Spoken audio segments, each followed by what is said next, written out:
Um, things are going really well. I just sent off some reference stuff to the person doing the cover for 9-volt anthology number, technically number 8, but it's actually number 10, because we have 2 holiday editions. And that one's Adventure Awaits. So I'm really looking forward to it. I know you got this. To our mystery artist. It's going to be Windblock. Windblock's going to do it. He's going to do a great job with it. Also, today, I got home a little bit early. I mean, I had a little extra hours racked up from last week when I was teaching, but I got home and I got some comics. Look at these cool comics I got. These are some oldies. And they were priced pretty well, all things considered. I got some original Thors, 131, 145. Where's my... I have another Thor in here. 167. And... yeah, that's it. Okay, so I got these 3 Thors. Like I said, 131, 145, 167. These are all pretty early. These are all real Kirby's. I'm going to be looking through those. Also got a couple of Tales of Suspense, which is feeling groovy to me. Somebody basically had to die, dropped their whole collection at my local place, and they priced them pretty well. Like, this was $6. These are all $6. This one, oh, that one's $5. But we'll talk about that one in a second. These are Tales of Suspense featuring Iron Man and Captain America.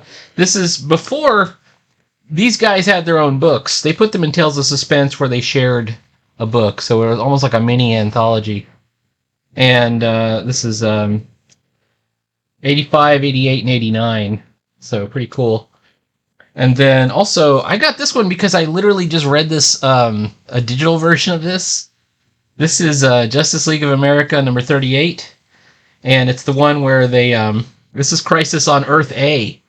Never before in comic history. This is the first Crisis on Infinite Earths, but it's just Earth A, where we had the battle between... the Justice League, well, I don't know if it was a battle, between Justice League and JSA. And I believe the Injustice Society is somehow involved.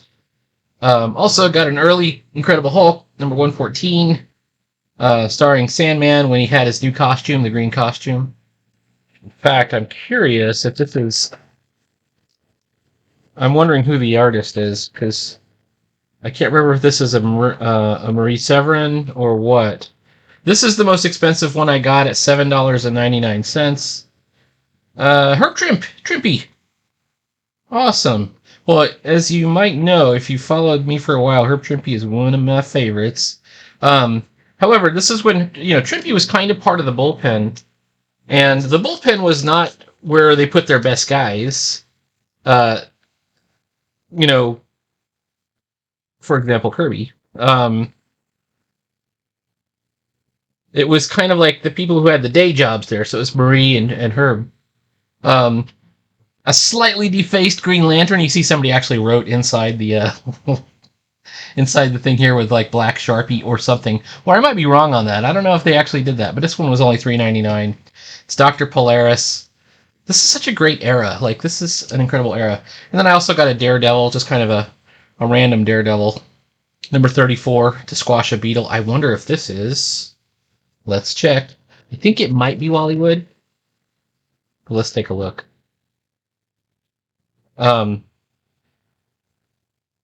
This one... No, it's Gene Colan. Very cool. And inked by John Tartaglione. Look at these figures, though. All right. Hang on. So, like I said, they were pretty cheap. Now, they had what they called their keys that were like $200, but these were all like, they're, you can see they're very priced at like, $7, $5. One was $4. This is a Strange Tales number 155, which includes Nick Fury, Agent of S.H.I.E.L.D., and a Doctor Strange backup story. This one's done by Steranko, which they're very... Steranko actually didn't do too many comics. And this is a Marie Severin, Doctor Strange. But you can tell she was really channeling Mr. Ditko on this one. I think Ditko had already started doing other stuff. So nice. So nice. Um, Anyways, the guy down there was cool. They gave me a little bit of a discount because I got so many of them. And you don't always run across a bunch of Silver Age sweethearts like that, so I'm pretty excited. All right, we were going to draw or attempt to draw. I've kind of moved on a little bit, but I haven't gone very far. I wanted to do these panels together. Well, have I got this right? I don't think I have it right.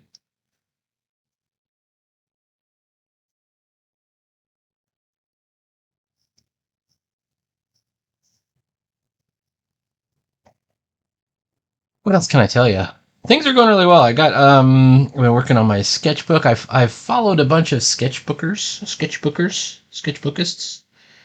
Um, so if you're following me now and curious why I followed you, it's because I'm into getting back into sketchbooking. One of my favorite things. I probably saw one of your videos and was impressed by it. Maybe you're not wondering. You're just fine. It is Friday. Oh, other things that happened. I took down my mixer and a lot of my music stuff over here to the left of me, which I have like this place kind of set up to do all kinds of creative stuff. And I brought my printer up from the basement, which I have not had my own um, printer set up for a while, and I didn't do much printing. But once you have it set up, I was thinking maybe I could do zines again, or I could do. I was even thinking of getting one of those cutting machines so I could do stickers. Because I was watching a video of somebody doing them, and it was pretty cool. And it would certainly be, within the realm of something I could accomplish. I would think. All right, wait.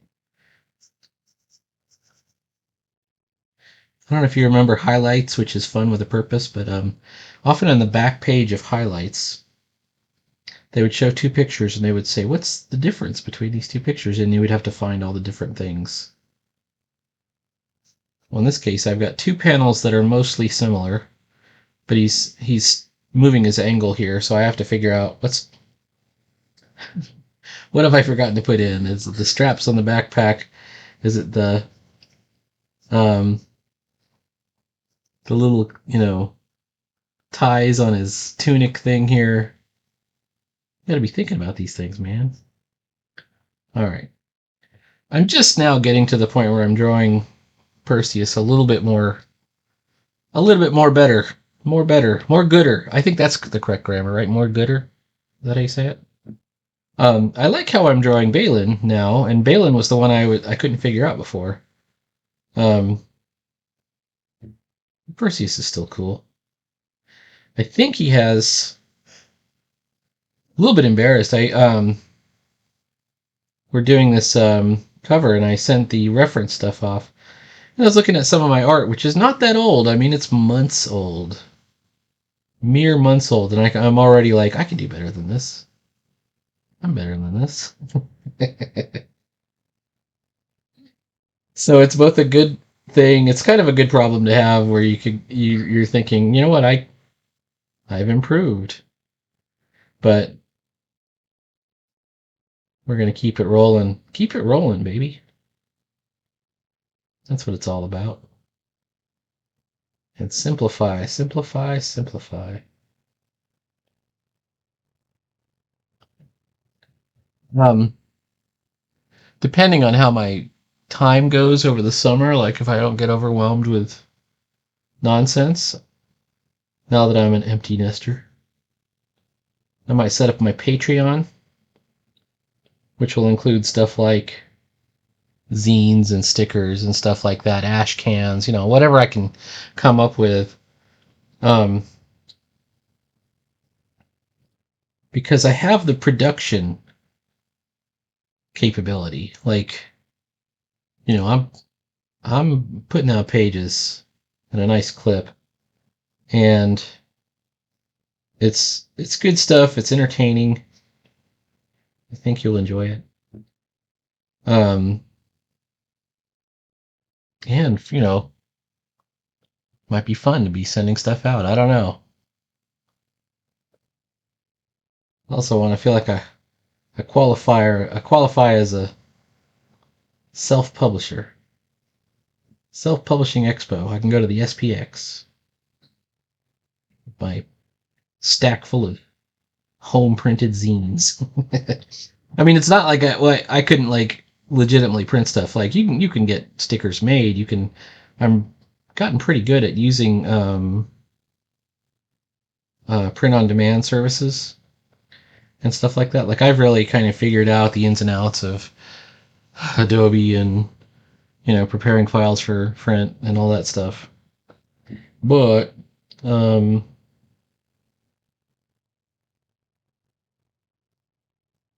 something to the lo-fi approach, I think. Still pretty cool.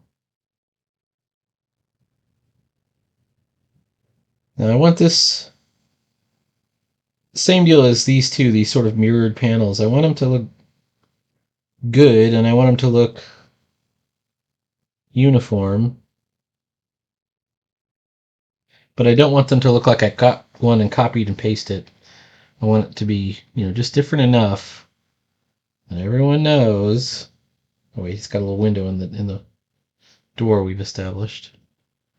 Everyone knows he did something with that.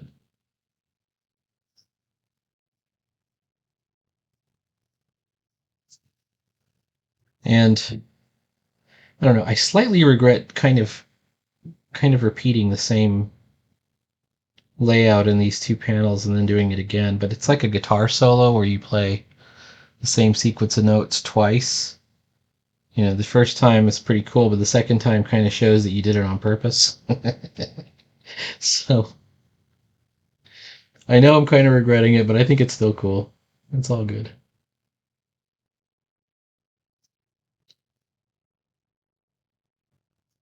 I do have to draw some stairs. Oh, I hate stairs.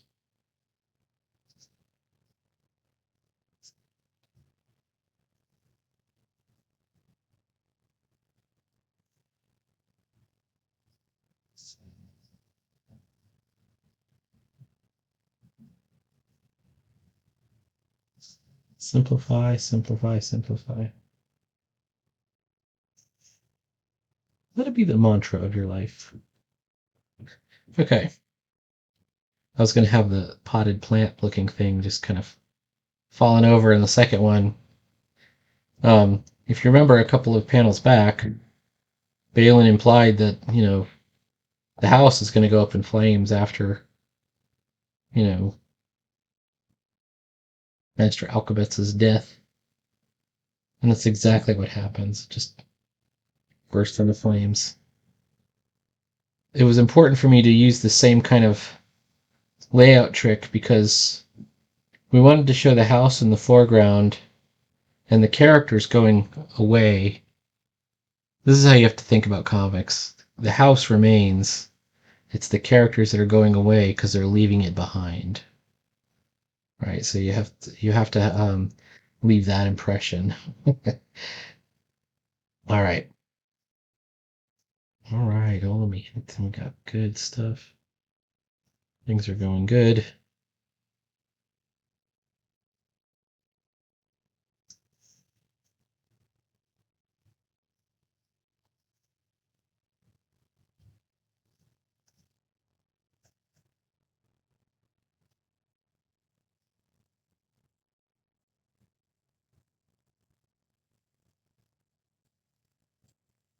All right. Does it look absolutely terrible? No, it's fine.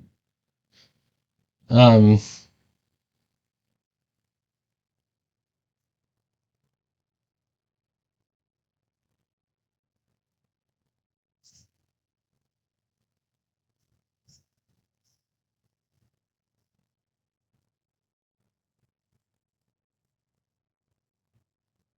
I'm sure our welcome mat is in some kind of perspective. Oh, mark making. Should I actually write welcome on it? Speak friend and enter. Hang on.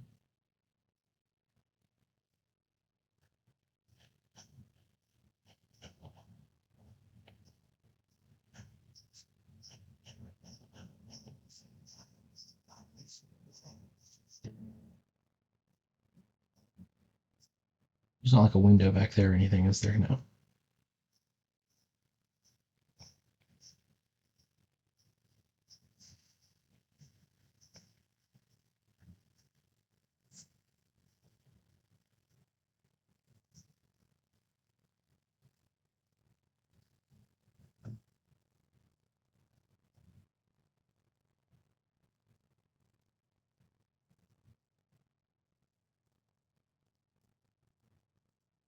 We could really stress about this, but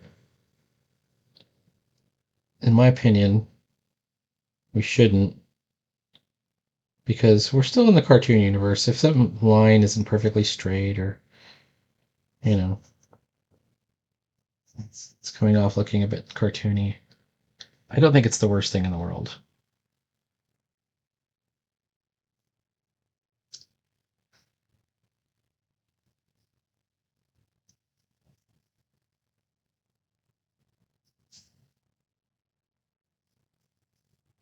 You know, to a degree, you kind of leave it to where it was. Oops.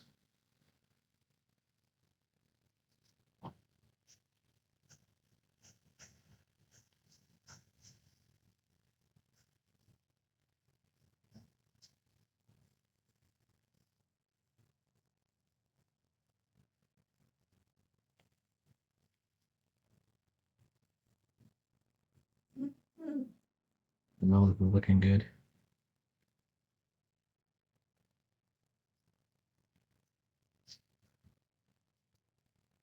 These I still have to do the chainmail texture. Slow down, Peter. Amigo. There we go. Boy, I was looking at some of the sketchbookers out there. Some people are really good. Like there was this one lady who had, like, here's my sketchbooks from the age of 11, you know, and the one at age 11, it's like little kid drawings, and then 11 and age 13, it's like little kid drawings, and then something happens at the age of 15 or 16, and she's like better than me, like easily, like she figured it out. So, um, in a way, when you see something like when you see someone that's really good, right? It always kind of gives me hope that they had to have gotten there somehow. Like they made their way there, which means it's possible for you to get there too. It's possible for me to get there, I hope. In the end, we'll all get there. We will all get there. All right.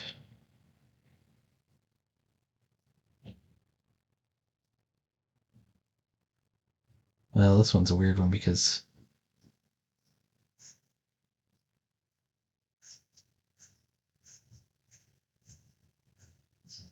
the feathers have to be slightly canted to make them in the correct perspective.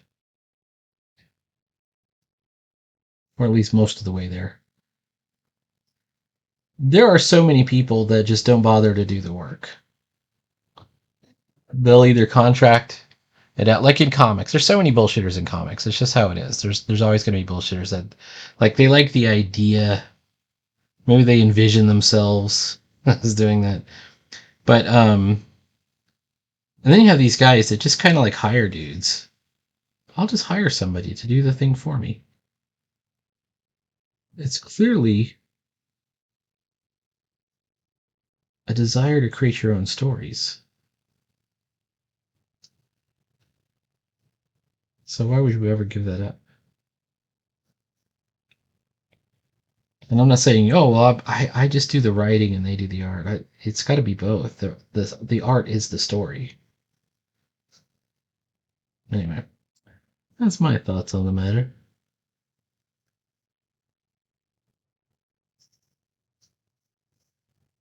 That's my thinking. Okay. All right, at least for these two dudes, we're going to need the micronib.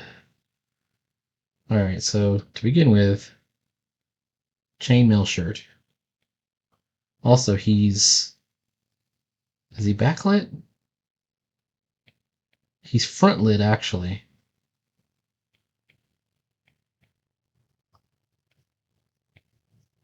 There's shadow behind him. That's why these lines are coming in like this.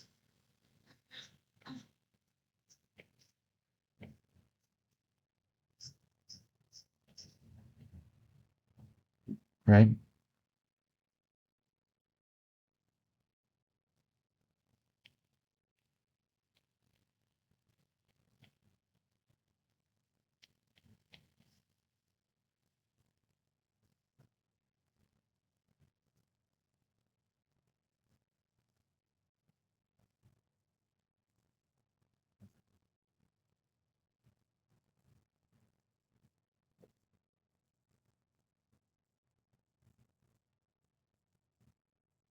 If that's backlit, that means the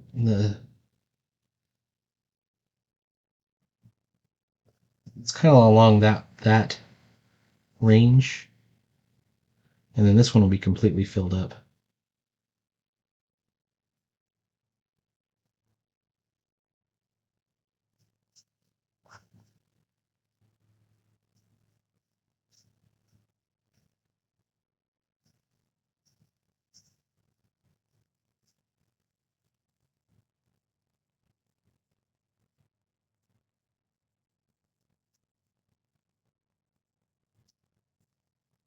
I had a thought where it's like I'm still wanting to do this other comic. I was either going to do the Centaur, which is the robot hero, but I could do Super Robot Iron Jack, which I've only done one comic of him, but I've got another story that would be great for him. He's supposed to have like here's the story of Super Robot Iron Jack. He's like it's kind of a Gigantor homage, so he's a robot, but he's controlled by this mutant cat named Maxie, and Maxie is kind of like a Howard the Duck sort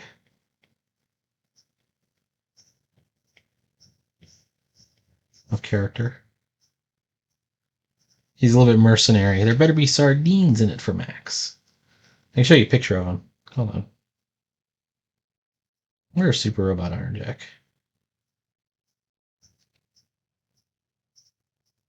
Downed away.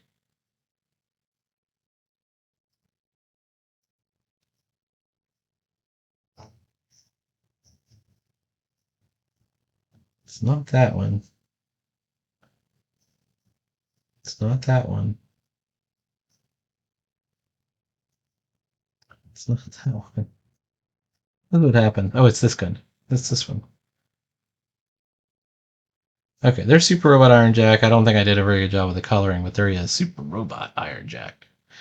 And you notice he's got the skull and crossbones here. He doesn't originally start with that skull and crossbones. And in fact, when you see him, originally there's him and there's Max. Smash him, Iron Jack. He puts that thing on him. he goes and turns him into like a pirate. Because they're stuck on this island that's full of mutants and stuff. There's another there's a full page shot. Super Robot Iron Jack. And then Max goes ack. It's an homage to Bill the Cat. Anyway.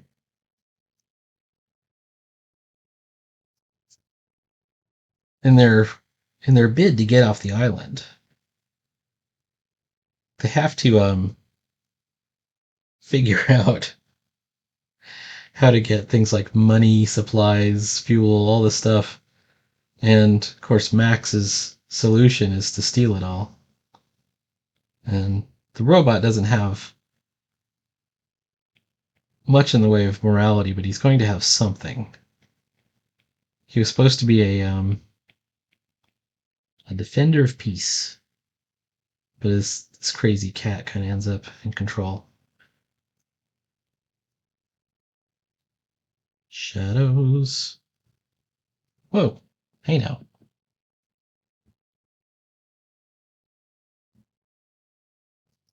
All right.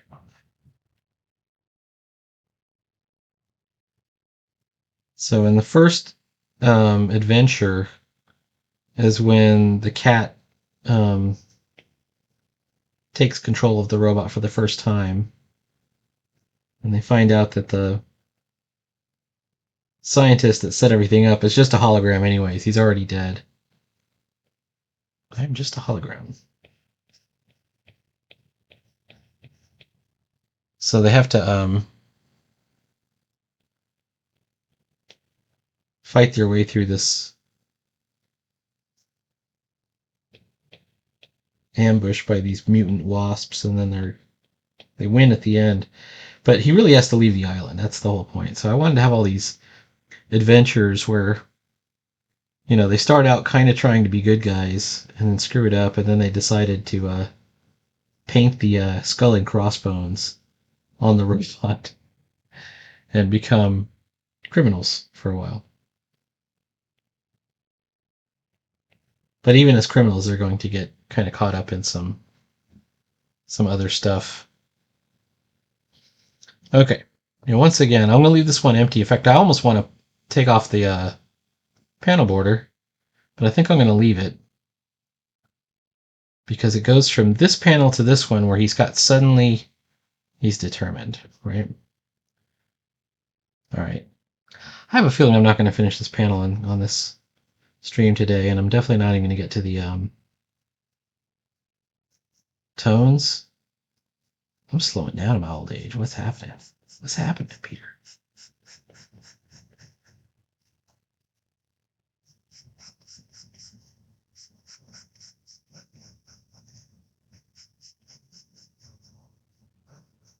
I feel so good about all this stuff, though. It's, you know, everything's kind of coming together all at once.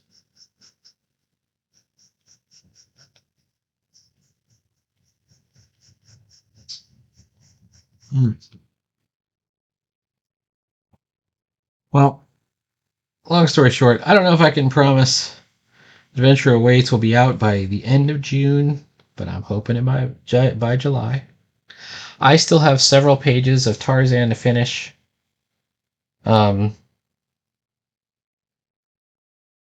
Maybe 2 more. And, you know, it's just a matter of knuckling down and doing it. And technically, I'm on the last page of, I'm on page 13, the last page of this particular installment of Book of Ruin. And then we'll just go like whole hog right back into Tarzan and keep on rolling.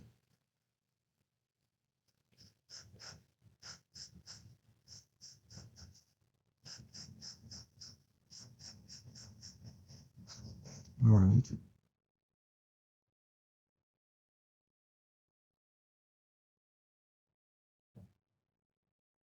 Why do I like him so much better than that one? I think it's the eyebrows.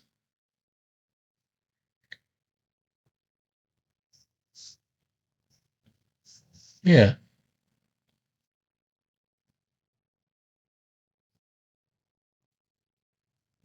It's the eyebrows and the line weight. Let that be a lesson to you, kids.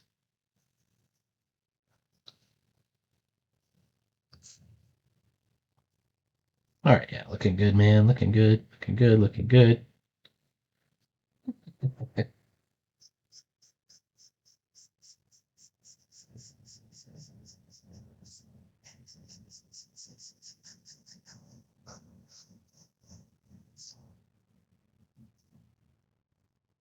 All right. Looking good. All right, it's 30 minutes. Please like, follow, subscribe. There will be more cool stuff going on every day. At least comics going on every day, and probably some sketchbooking at night. On Saturday, there's going to be Drive-In Saturday. And in the future, we might have some things like some stickers and some zines available. I'm going to go file these comics in this box over here, and I will see you later.